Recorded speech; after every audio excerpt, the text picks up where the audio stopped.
E aí, tá querendo desenvolver um aplicativo, mas não sabe por onde começar, ou de repente quer dar uma mudadinha ali, você tem uma stack que você já tá acostumado, mas você queria aprender uma coisa nova e quer ver se vale a pena. Eu vou trazer para vocês hoje o React Native, que é uma framework que eu sou especialista, já trabalhei bastante, já ganhei muito dinheiro com o React Native. Então eu quero trazer para vocês quais são os benefícios hoje de utilizar essa framework. Então bora lá pro vídeo.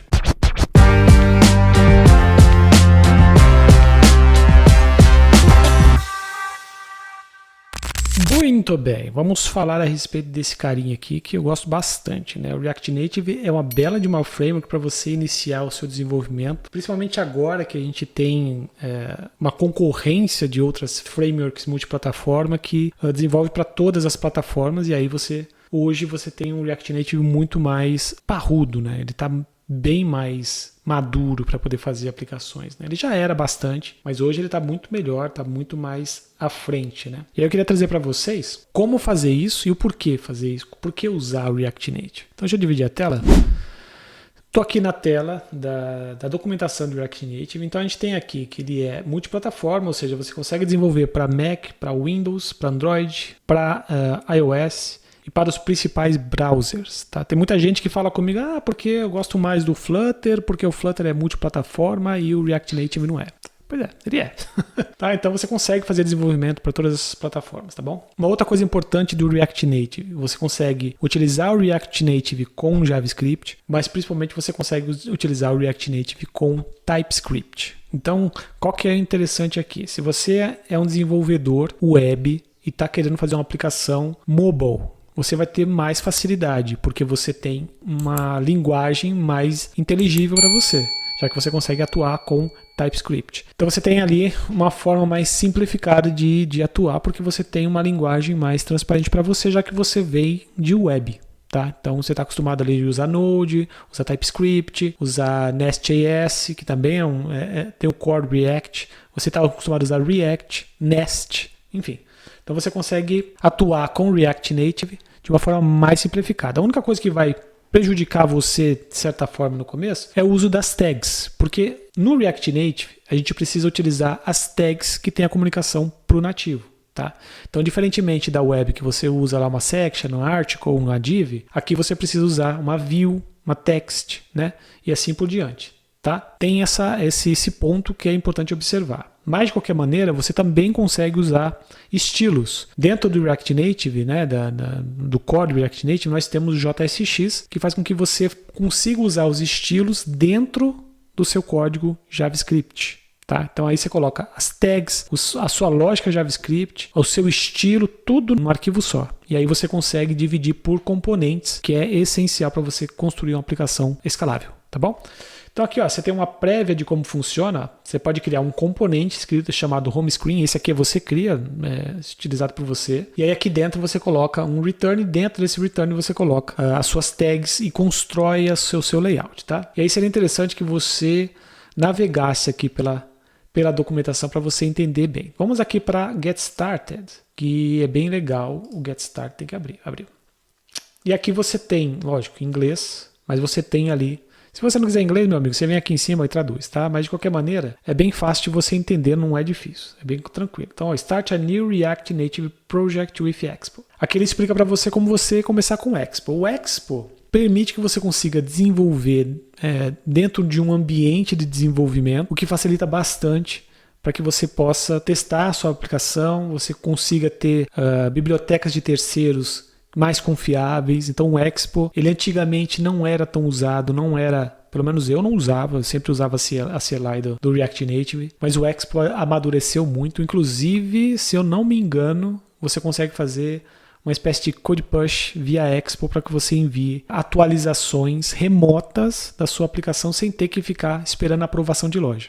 Exemplo, você fez ali uma melhoria no seu aplicativo bem pequena, de um texto. No modo tradicional, você tem que pegar esse aplicativo, gerar uma versão em produção e mandar lá para sua loja. Com esse sistema parecido com o Code Push, que está dentro do Expo, você consegue enviar de forma remota essa informação sem ter que passar pela aprovação da loja. Isso facilita bastante, principalmente se for um texto. ou algo bem pequeno. Mas isso só vai ser possível se você fizer uma atualização no código JavaScript ou TypeScript. Se você fizer uma atualização no código nativo, você não vai conseguir fazer essa atualização, tá? Então, também tem essa possibilidade no Expo. Mas isso daqui é uma dúvida ainda, porque eu não usei, tá? É muito novo, eu não usei ainda. Mas pelo que eu li, é basicamente isso, tá? Eu tinha visto que o Code Push ia ser descontinuado, então existe uma substituição para isso. Muito bem, então aqui ó, você tem a inicialização, você pode fazer para Android, iOS, TV e web, ó.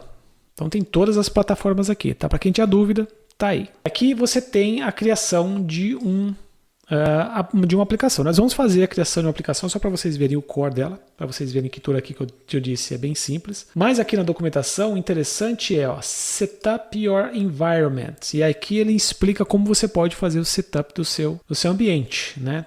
Tanto para Android quanto para iOS, tanto para macOS, Windows ou Linux, tá bom? Lembrando que macOS você consegue rodar Android e iOS, e nos outros dois você consegue só rodar o Android, tá? Então, se você quer ser um desenvolvedor mobile, você tem que ter um MacBook, beleza? Tem como escapar disso, tá? E aí no iOS, ó, você tem essa configuração, eu não vou entrar em detalhes aqui, essa aqui são configurações iniciais, é só você seguir o passo a passo aqui, é bem tranquilo, tá? Então do iOS, você tem que ter o Brew instalado, que é do Homebrew, então se você não sabe como que é o Homebrew, você digita Homebrew no seu Google, procura lá que tem instalação bem fácil via Curl, tá? É só uma linha mesmo de instalação, você faz por lá. E aí você também instala o Watchman, que te ajuda a fazer a escuta das atualizações da sua aplicação. Aqui embaixo você tem algumas configurações para o seu Xcode, que é importante que você tenha esse conhecimento de Xcode para você conseguir fazer ali o desenvolvimento do iOS nativo, tá? Então você precisa fazer a instalação corretamente do seu Xcode, se você não tiver na sua máquina. Então ele explica aqui como fazer e também explica como você adicionar um NVM. O NVM ele é legal para você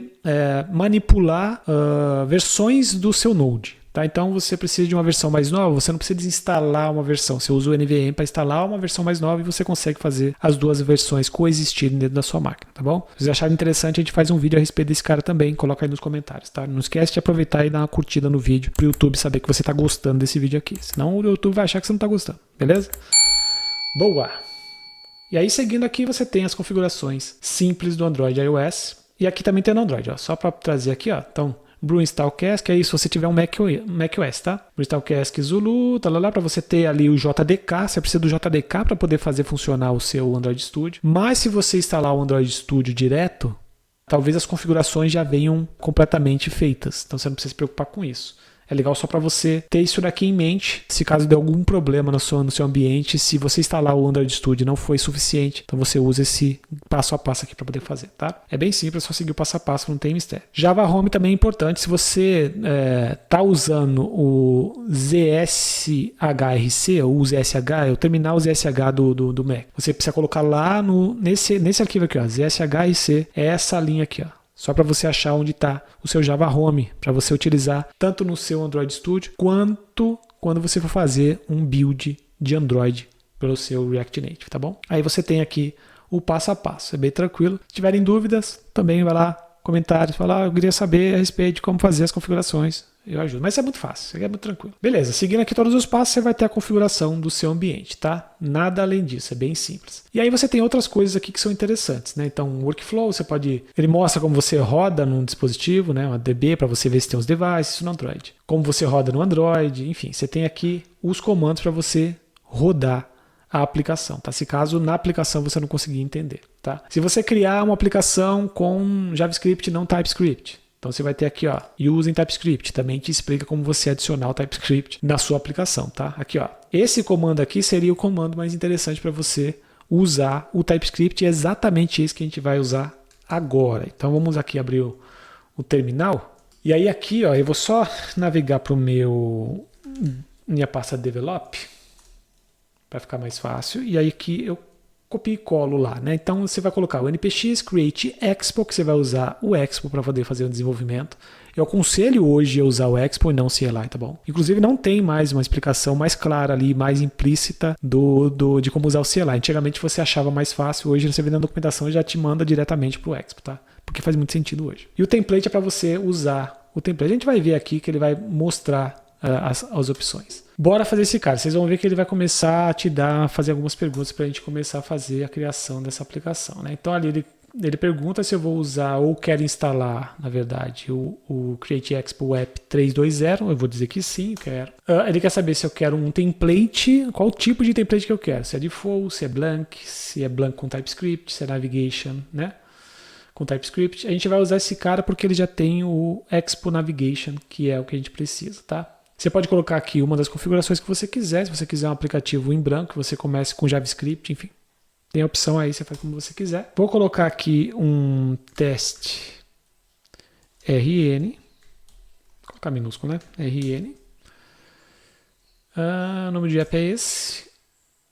Ele já está procurando, está fazendo aí a instalação, o npm install. Lembrando que você que é de web e que trabalha com Node, você está acostumado com Node Modules, né? Node Underline Modules, que é uma pastinha que tem as suas bibliotecas. E aqui funciona da mesma maneira, tá? É a mesma coisa, o mesmo princípio. Então facilita para você fazer a migração da web para o React Native, tá? Tá instalando aí, tá demorando um pouquinho, hein? Vou te falar que não é demorado assim não, hein?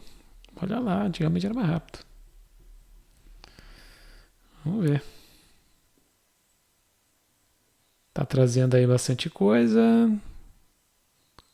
Muito bem, ele abriu aí o nosso... Ele terminou de fazer a instalação, tá? Ele tá falando que a gente tem uma versão acima do NPM, né? Então a gente pode instalar esse NPM aqui. Acho uma boa, vamos fazer esse cara antes de iniciar o nosso processo, já deixar minha máquina já atualizada, aproveitar o vídeo já. Então aqui, ó, se você tiver dúvida qual é o projeto, você esqueceu por acaso, você pode fazer um ls, ele vai te trazer, ele vai te trazer os projetos que nós temos ali. Então eu tenho teste RN, então é nesse cara que a gente vai, ó, cd teste RN, eu não escrevi em inglês, escrevi em português, então beleza, e aí é só você colocar um code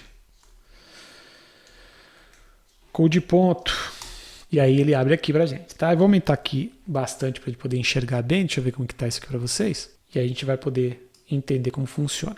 Bom, vamos dar uma navegada aqui no projeto para vocês entenderem, né? Nós temos a pasta app com as tabs, layouts e tudo mais. Então aqui você tem todo o layout para você trabalhar a sua aplicação, tá? E aí aqui, nesse cara aqui que é o index, a gente geralmente quando a gente está trabalhando com JavaScript ou TypeScript, a gente pode utilizar ali o index, um arquivo chamado index, que indica que aquela pasta, essa pasta aqui, tabs, vai ser iniciada por esse arquivo aqui, que é o index, tá? É meio que o princípio de criação web mesmo, tá bom? Geralmente quando você cria ali um arquivo index, é o cara que é o que inicializa, tá? Então nesse cara aqui a gente centraliza, geralmente, a gente centraliza todos os componentes que fazem parte da pasta em que ele está. Então aqui a tabs tem o index dele aqui, que é o que a gente centraliza, tá bom? Nesse cara aqui, por exemplo, que a gente está aqui, ó, nós vamos ver alguns exemplos de como a gente faz o processo, tá? Deixa eu diminuir esse cara aqui e deixar eu ficar menorzinho aqui para vocês. Esse cara aqui nós temos o Style Sheet, que é onde estão os estilos do React Native, tá? Então, diretamente do React Native ele é pego, mas você pode criar o seu próprio, tá bom? E aqui a gente tem a construção da sua view. Tá? Então aqui, ó, export default significa que você está exportando este cara para que ele seja visível, tá? Ele não é uma classe ou uma função que não é visível. Você quer que os outros componentes reconheçam esse arquivo. Então, por isso que você tem o export default aqui, tá? E aí função é porque aqui é uma função, de certa forma, né? Você tem um return e tudo mais. Então, quando você faz o desenvolvimento por funções dentro do seu React Native, é muito mais performático, tá? Antigamente a gente fazia por classes, né? Hoje não. Hoje esse daqui é bem mais performático e bem mais sucinto também, bem mais objetivo, tá? E aqui a gente já tem logo de cara alguns pontos que são bem simples de serem entendidos, tá? Então aqui nós temos uma view que é que você vai usar basicamente sempre, tá? Mesmo que você crie um componente para você cria a view dentro desse componente, que é o caso aqui, ó, tab one screen, que esse aqui é um componente, tá? Então, aqui você tem a sua view e dentro dele você tem as outras tags que você vai usar, tá bom? E aí aqui, ó, você consegue trazer o estilo para poder fazer a configuração do seu componente. Onde está esse estilo? Esse estilo está aqui embaixo, ó, container, onde é? Container é esse cara aqui, ó. E aí você consegue usar basicamente o que é utilizado na web para você criar a sua aplicação. Com diferença que você usa aqui o camel case, tá bom? Então você não colocaria aqui, por exemplo, justify assim. Você não colocaria dessa forma, que é como a gente utilizaria no HTML, né? Você utilizaria assim. Aqui não. Só você substituir por um camel case, tá? E aí vai dar certo para você. E aqui você pode ver que a gente está usando flex, a gente está usando align items, justify content, tudo como você usa na web, exatamente igual, tá? Com relação às classes, né? Aqui, ó, se vocês observarem, a gente fez a declaração do style, tá? Chamou o style sheet, o create do style sheet, e aí dentro dele a gente adicionou ali tudo que a gente precisava fazer. Aqui podia ser qualquer outro nome, tá? Aqui podia ser qualquer outro nome. Podia ser aqui content.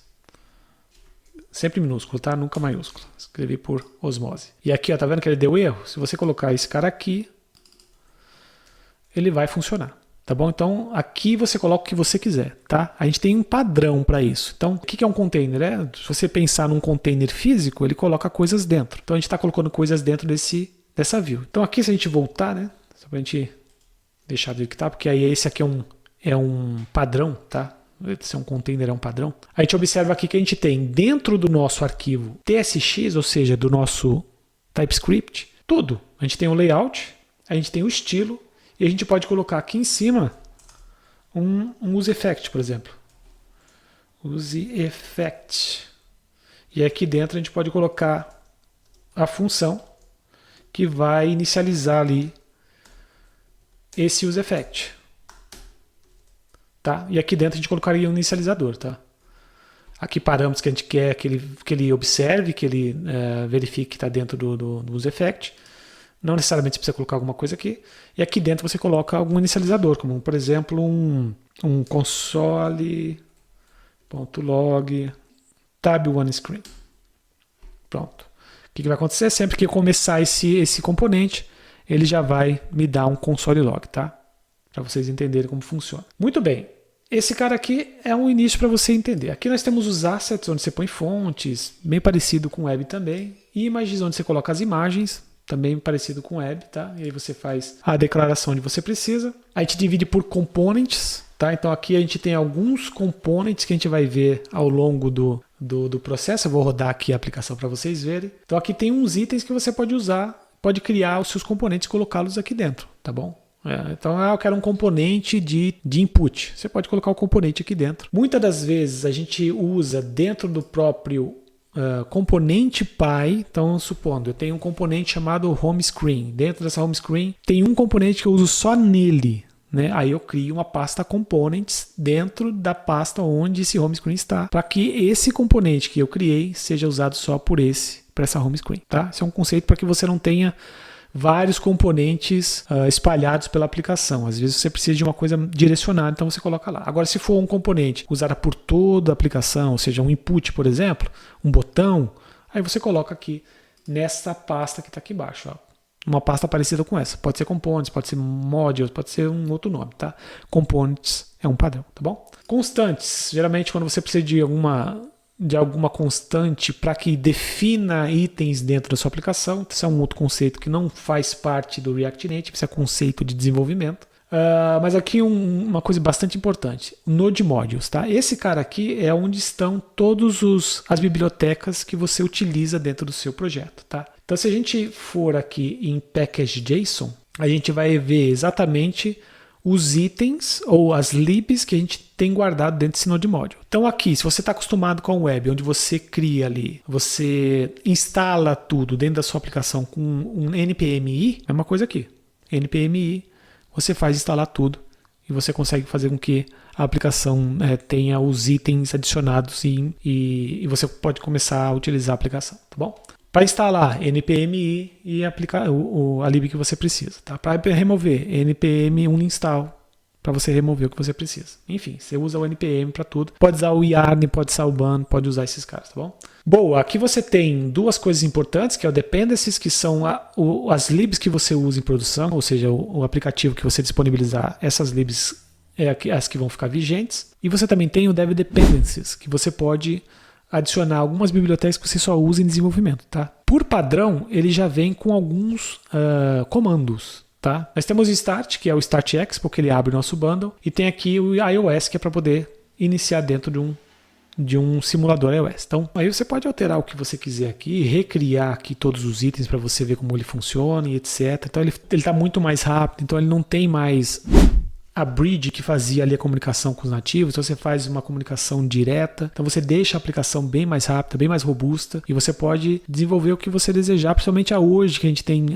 inteligência artificial, você pode fazer uma aplicação de inteligência artificial, né, um chat de inteligência artificial através do React Native, junto com o Firebase, tranquilamente você faz ali, utilizando o Vertex, né, que é a ferramenta dentro do Firebase que você faz isso, adicionando isso na sua aplicação, criando uma aplicação desse nível, utilizando uma framework muito robusta, que hoje em dia está muito melhor do que antigamente. Antigamente era mais complicado, o Expo não era tão bom, a gente tinha alguns problemas ali com relação à velocidade, a essa comunicação com o nativo. Eram problemas que na época não eram problemas que nos impedia de fazer a aplicação, óbvio, mas que vendo hoje a robustez que está o React Native, realmente você vê que houve uma grande evolução aí. React Native é para você que está vindo do web, que gostaria de fazer uma aplicação mobile, também é para você que está vindo dos nativos, porque você pode trabalhar nos códigos nativos, tá? Você consegue fazer configurações nativas dentro do React Native, obviamente que fica muito mais complicado, você ficar fazendo configurações em cada um dos nativos, é mais fácil que você faça o seu código o máximo possível dentro da multiplataforma, vai ser muito mais rápido para você fazer a entrega. Com o React Native também você consegue fazer os dois, não só os dois, você consegue fazer para todas as plataformas, até mesmo para TV, então você consegue desenvolver para tudo num único código, fica muito mais rápido, muito mais fácil, menos times mexendo nesse código, é um time só, são alguns desenvolvedores, um time de 4 desenvolvedores já está suficiente para poder atuar numa stack React Native, tá? Então 4 é uma stack bem grande, bem bacana para poder entregar várias coisas. E todas essas coisas fazem com que você tenha ali uma framework que te auxilia em desenvolver bem rápido uma aplicação que você demoraria muito mais tempo se você tivesse que fazer primeiro iOS, depois Android e depois web, né? Seriam 3 times de no mínimo 3 pessoas aí, já pensou? Então, assim, isso daqui facilita demais o desenvolvimento, beleza? Se você gostou do conteúdo, compartilhe o conteúdo, dá o seu like, se inscreve no canal, mas principalmente dá o seu like, porque é importante, porque senão o YouTube entende que você não gostou do vídeo, beleza? Então é isso, até a próxima, tchau!